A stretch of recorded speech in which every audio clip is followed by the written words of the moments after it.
I'm very happy to be joining you all here on Gadigal land, and I acknowledge the strength and power in the land and among the Gadigal people who have kept their country for thousands and thousands of years. Sovereignty has not been ceded, and this is Aboriginal land.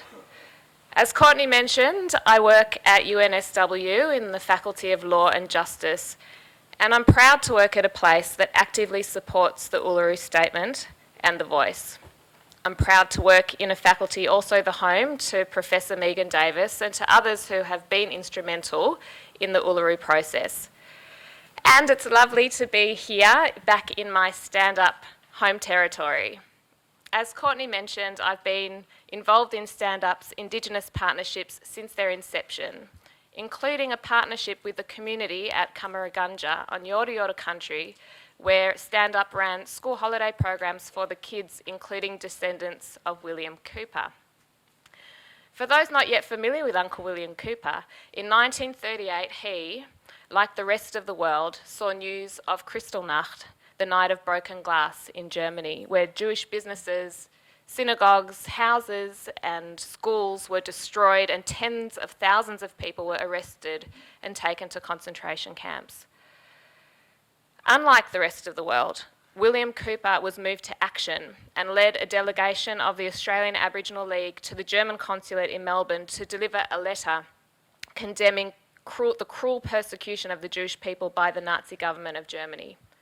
This protest was based in solidarity with the Jewish community and innate rejection of the racism and attempted genocide of our people by the Nazis. In an uncaring world, the bravery and integrity of that voice echoes down the generations into this room.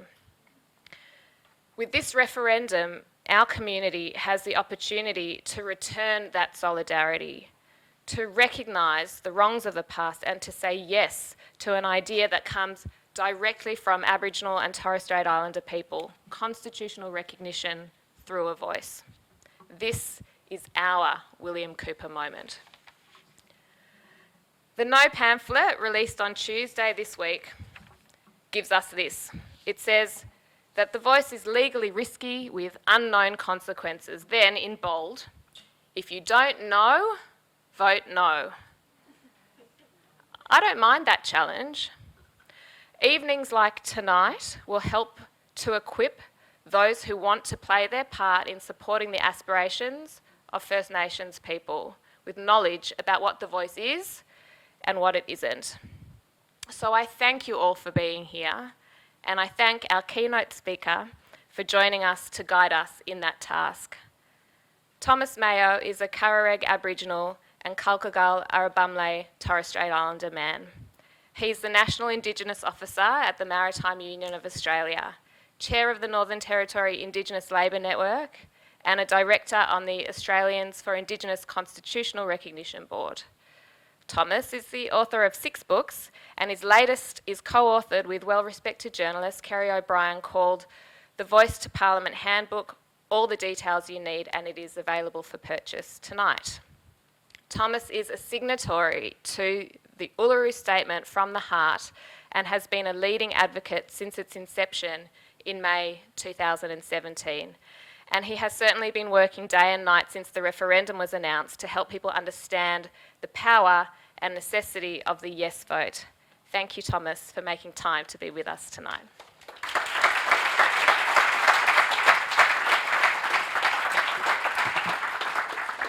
Thank you, Mel. Thank you, everybody, for being here. I begin by paying respects to the Gadigal people of the Eora Nation and elders past and present.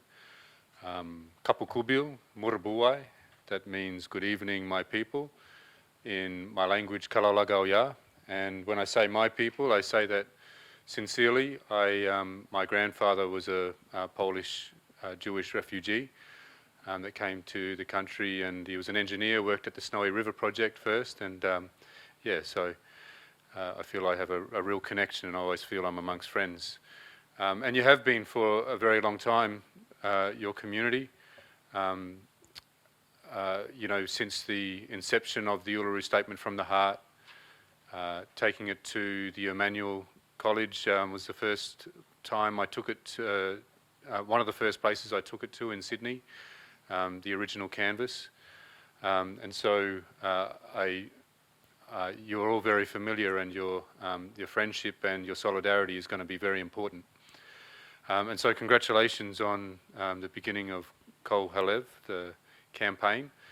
I'm going to take this opportunity just as briefly as possible to give our panel time, but I really want to help everybody understand exactly how we come to have this opportunity later this year to recognise Aboriginal and Torres Strait Islander people with a voice. It has taken a lot of hard work, so I want to cover that longer history to the Uluru Statement from the Heart and the contemporary history of it, and I'll explain why I'm going to take the time to go through this once I'm through it. Nathan, do you mind? Thank you, mate. Just to the map of Australia, a couple more I think it is. One more, there you go. This is where we should always begin, and I apologise for the people. I'll try and be illustrative for you guys that can't quite see this, but it's the map of Australia, that familiar map, the IATSIS map with all of the First Nations in the different colours. And I begin here because we're more than, that depicts more than hundreds of First Nations, but it's also hundreds of unique First Nations languages that evolved so closely together. And as the experts say, these languages could have only evolved so uniquely if we were masters of dispute resolution, if we understood how to make peace. And there's a word in the Uluru Statement from the Heart, makarata. Makarata is the Yolngu word for, as described in the statement, a coming together after a struggle. And it's a dispute resolution process. And so all of those First Nations you see there with their unique languages would have had a name for that sort of dispute resolution process, and a similar way of reaching peace. And that is what this is about. We weren't savages, we weren't unintelligent. Terra nullius was a lie. It was taught to generations of Australians to justify what followed the arrival of the British and the colonies that settled. We were a people with a civilization that was proud, we love our children like anyone else. And do I really need to say all of this? No, it should be a truth that people know today. Next, please. So those colonies that I mentioned, they became the states when we federated as Australia. And in those constitutional dialogues in the late 19th century, they said of Aboriginal and Torres Strait Islander people that we were a dying race. It was only white men that negotiated the terms of federation. We were excluded explicitly in the Constitution that became in 1901. And this section up on the screen here is section 5126, the race power. And you can see some words in red there that were removed, and that was an exclusion from, it excluded the federal parliament from using the race power for Indigenous peoples. Now that didn't mean that laws couldn't be made about Indigenous peoples. Just to talk about the race power a bit more, the race power provides the parliament with the power to make special laws about a race of people.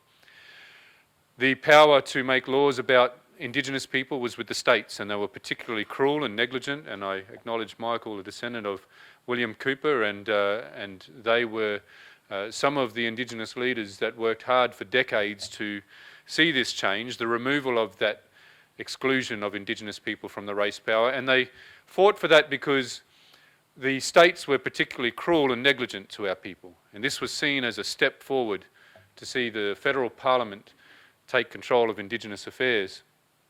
But I think it's important to talk about this because one of the things that is being said in this campaign by those that oppose this important step forward is that 1967, that referendum removed race from our constitution. Well, it didn't. The race power is still there.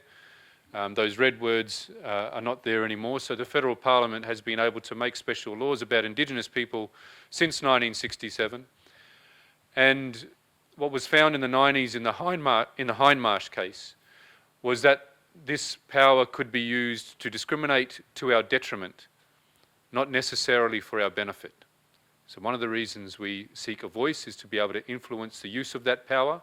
We didn't seek to remove it because some beneficial laws are made with it. But I hope that helps you understand that our Constitution still contains race, and it's been used to the detriment of Indigenous people. Next, please. Of course, what also changed in '67 was that we were, for the first time, counted in the reckoning of the numbers of the Commonwealth, the census.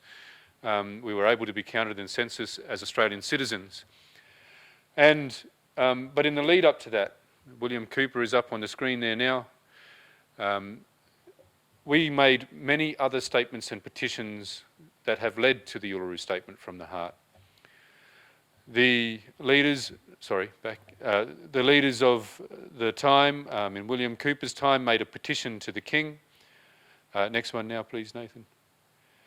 In 1963, there was the Yirrkala Bark petitions. Yolngu people trying to protect country. The federal parliament was moving to excise a massive portion of their land for a mine. 1972, Larrakia petition to the Queen. Now, in common for all of these statements and petitions, and you're going to see a pattern here that informs the Uluru Statement and informs our call for a constitutionally enshrined voice. But all these other statements and petitions were dismissed and ignored by the powers that be, the King and the Queen and the Parliament. They also all called for a voice, political representation. So there's this consistency of us having these aspirational moments with modest proposals, always calling for a voice and being dismissed and ignored. Now Nathan's jumped ahead. Thank you, mate. Perfect. You're onto it. 1988 Barunga Statement, a little bit different to the others. Bob Hawke was the Prime Minister of the time, travelled to Barunga, small Aboriginal community near Katherine in the Northern Territory. Again, the Barunga Statement called for a voice. It also called for a national treaty, as did the Larrakia petition. He promised both, failed to deliver on the treaty, but did deliver on the voice. Next one, please, mate. Now, here's another pattern throughout history that informs us. Voices established without waiting for governments to do so. The 1920s was the Australian Aboriginal Progressive Association, the Australian Aborigines League, Aboriginal Advancement League. These early voices were established by our own means, with our allies, I should say. And we had some great non-Indigenous allies that worked with us. But these early voices were all silenced by tactics of intimidation, because the authorities could steal our children, they could direct us to work without pay, they could exile us from country, they could do all of these things, decide who we could marry. Those powers were used to silence those voices. And the voices towards the bottom of the page there on the bottom half are voices established when we have been able to convince a government to assist us to have representation. And again, those voices were silenced. For those that were silenced by a successive government that didn't want to listen, that didn't want accountability, that wanted to play political games with our lives, all silenced. So you can see, for those that can see, there is a cartoon up there, and it's got an arrow from hostile to whatever that word is there, committed, and everything in between. We know that the arrow will always eventually point to hostile, and our voice will be silenced if we just set it up in legislation. Next one, please. We also know from the history of our struggle that we need a voice. As all groups of like-minded humans do, you set up a structure to speak coherently, to reach consensus regularly, to take your priorities and interests forward. And if you don't have a voice, you're not able to defend as well against harmful acts against your people. Soon after the Aboriginal and Torres Strait Islander Commission was destroyed by Howard, who had opposed it in opposition, he set about destroying it and amplified its problems, didn't celebrate its successes, ignored a review that he had instigated that recommended that it should continue with some reform. And like all organisations, from time to time you have problems, you have reforms, you adjust, you let democracy run its course to get rid of problematic leaders, and if people are committing crimes, the law should deal with them. Didn't let that happen with ATSIC, just like those previous voices. And so in the absence of a voice, we saw the 2007 Northern Territory intervention, Prime Minister announcing to the whole country that the social issues, child abuse and things like that in our communities that were impoverished and suffering from great trauma were somehow an Aboriginal problem that deserved the Racial Discrimination Act being suspended to do what happened. We know for hundreds of millions of dollars, if not more, that it did not help those people in those communities in the Northern Territory. It made things worse. We saw hundreds of millions of dollars cut from community services, and when you hear about Alice Springs and places with lots of youth crime in the country, cast your eye back to when those children were babies or not quite born, and think about the services that they didn't get, fetal alcohol syndrome, those types of things, and then think about the repercussions of these decisions when we're voiceless. So we know we need to have a voice, and so these Uluru dialogues happened. I'm going to skip through these pretty quickly. No, stay there first. We had 12 dialogues around the country in 2016, 2017. We discussed these lessons from the past, put our minds together. We learnt that if we are going to make a statement, we should make it to the Australian people, not to a king or a queen or a parliament, because they always ignore us at first. If we know we need a voice and we know we need to do it differently so that hostile governments cannot take it away, so it can evolve and improve policies and laws. Next, please. We had the final constitutional convention after that process at Uluru. Next, please. We endorsed it with standing acclamation and tears of joy and hope. The Uluru Statement I'll recite at the end of tonight, but you will hear its power, and it's taken us to this point where we have this opportunity. Now, why did I go through this? Because this is not Albo's idea. This is not the Labor Party's idea. This isn't a Canberra voice. This is informed by history, logic, and good sense. Okay? That is how we come to be in this moment. And also, it's been a hell of a lot of hard work that has been done. A lot of hard work by Aboriginal and Torres Strait Islander people to give you this opportunity to have a vote, to give us a say. So we didn't take no for an answer. Skip through, please, to the referendum stuff. You guys, many of you in the room, have been in solidarity with us for this long journey over the last 5-6 years to get to this point of a referendum. Now, a referendum is a compulsory vote like an election. We need a double majority to succeed, a majority of Australians overall and a majority of states. 4 out of 6 states need to get across the line. That is extremely difficult, made even more difficult by the stance that the opposition party has taken. It would be the first time that we win a referendum without bipartisan support. That doesn't put me off. It puts fire in my belly to make history with you. Next. We've been through a process in the Parliament. It's out of Canberra now. It's in your hands. Okay, we have the question. As Mel said, there it is. I won't read it again in the interests of time. We also have the words that will be inserted into the Constitution when we succeed.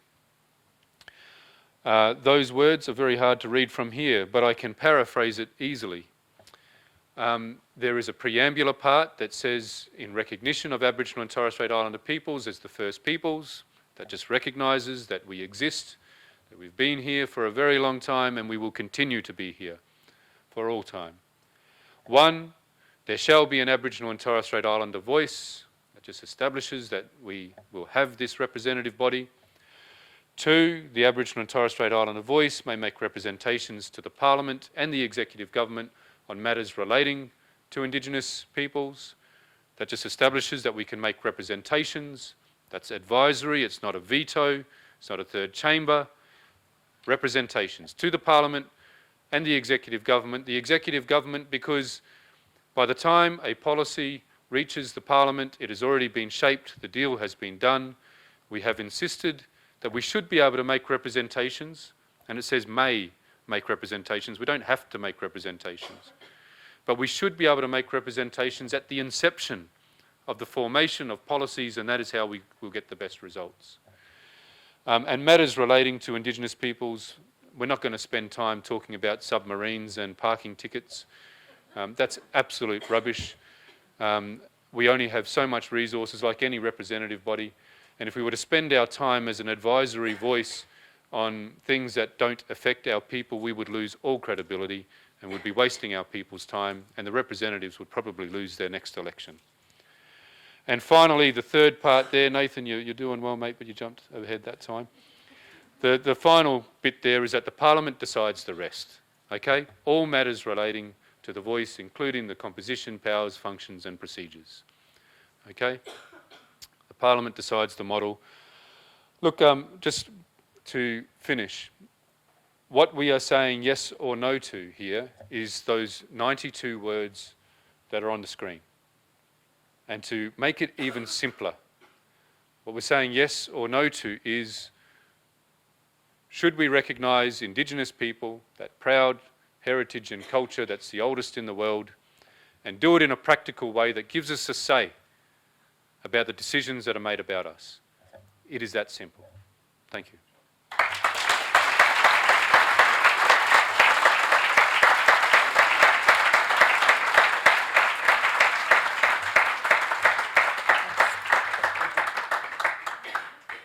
Thank you so much, Thomas, and for helping everybody here to understand better what it is that we're here to discuss tonight and what it looks like in practice. And I'd like now to invite the rest of our panel to join Thomas on the stage, and it's my pleasure to introduce them as they make their way. Ruby Langton-Batty. The most important thing to know about Ruby is that she's a graduate of UNSW Law School. No. Ruby's a proud descendant of the Bidjara and Imam people of central Queensland. She was born in Alice Springs, grew up in the Northern Territory in Melbourne, and has lived in Sydney for over 10 years. She was raised in an Aboriginal family and in Aboriginal culture, and was taught to have respect for others and a commitment to justice and human rights. Holding a Juris Doctor degree from UNSW, yes, Ruby. Ruby is now a solicitor in Ashurst's pro bono team. Prior to studying law, she worked as a professional stage and screen designer. Welcome, Ruby.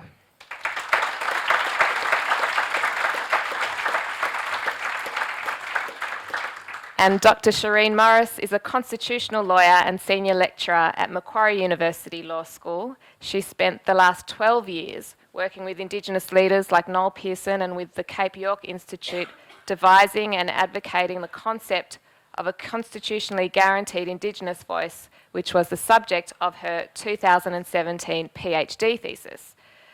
Since 2020, Shireen has been particularly focused on building multicultural and multi-faith support for the voice.